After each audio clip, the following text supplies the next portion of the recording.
তো গাইস আজকে আমি চলে গেছিলাম সুন্দরবন, আর এখানে গিয়ে ভাবতে পারিনি এই বান্দরগুলোর কাছে তারা খেতে হবে গাইস। আর একটা গাছ দেখলাম সুন্দরী নামের, গাছের ভিতরে সুন্দরী মেয়েটে আছে নাকি আবার।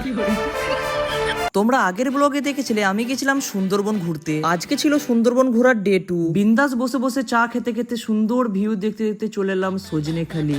ভিতরে ঢুকেই প্রথম দেখতে পেলাম বাঘের একটা স্ট্যাচু। বাঘের স্ট্যাচু দেখে আমার হাওয়া টাইট হয়ে গেছিল। সত্যি যদি একটা বাঘ চলে আসে তাহলে তো আমি একদম শেষ। আর একটু ভিতরে ঢুকেই আমি যেটা দেখতে পাচ্ছি চারিদিকে বান্দর আর বান্দর, কিন্তু শালা বান্দরগুলো এত শয়তান ছিল আমাদেরকে মারতে আসছিল। ওরা মনে হয় আমাকে চিনতে পারেনি, আমি তো একটা বড় বান্দর। শালা দম থাকতে নিচে আইবে মেরে। ভিতরে গিয়ে দেখি অনেক পুরনো একটা কচ্ছপ আছে। এই শালা তোরা ফটো কাকে বলে তুলছিস বে? দেখতে পাচ্ছেন না আমার পাশে গার্লফ্রেন্ড আছে? ফটোটা তাড়াতাড়ি ডিলিট কর, না হলে আমি উপরে যাচ্ছি তারা শালা।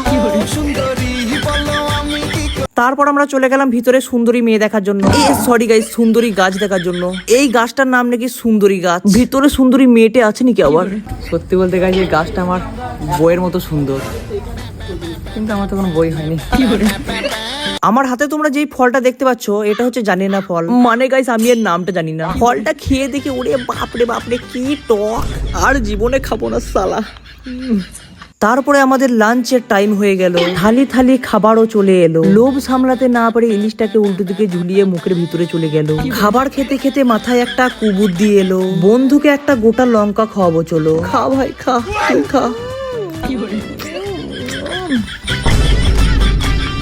চলো গাইস ব্লগটা এখানেই করলাম শেষ। তোমরা ফোনটা রেখে পড়াশোনা করো বেশ।